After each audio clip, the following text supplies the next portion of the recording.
Hello everyone and welcome to Star Wars on High. Thank you for stopping by. We are back with another High Republic review. I do apologize for the delays in these reviews. Josh and I have been very busy with work, but I managed to get everything caught up, so expect a bunch of reviews coming in the next week. Starting today with issue 4 of the High Republic comic series, and boy does it have my blood boiling. It opens up sometime after the last issue, with Vildar Mac getting treated for his wounds after the explosion in the Temple of Kyber. He's not fully aware of the destruction that was left and is burdened with the news that archivist Zumeg was killed in the explosion, and Vildar blames himself for not acting fast enough to save everyone that was around the blast. Vildar immediately goes after Scoot to see if he can replay the recording of what Tey Sirrek was doing with the thermal detonator that was found in the temple. Of course, to his luck, it looks like the explosion damaged Scoot, so he is unable to see any recordings, which seems to be playing either in favor of Tey or against him. But I believe he didn't do it, but then again, you never know. But Tey has an earpiece in, listening to the conversation that Vildar is having through Scoot.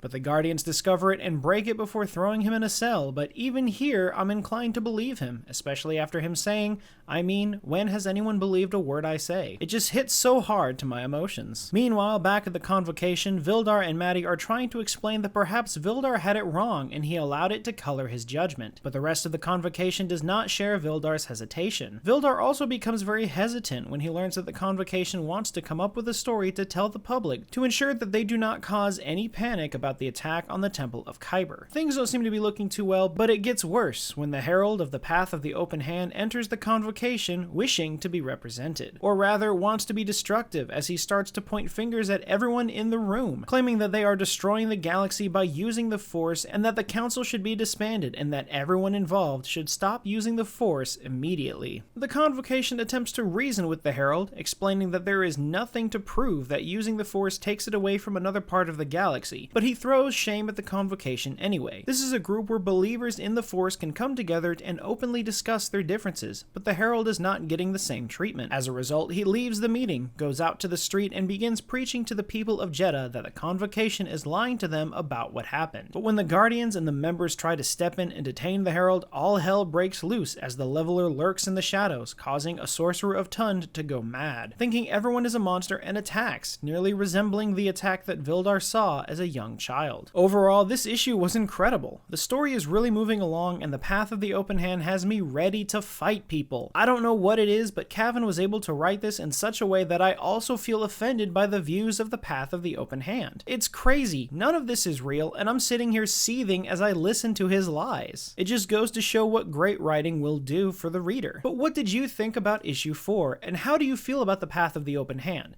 Let me know all of your thoughts in the comments below. As always, thank you to everyone who stuck around to this point in the video, and we hope to see you again very soon.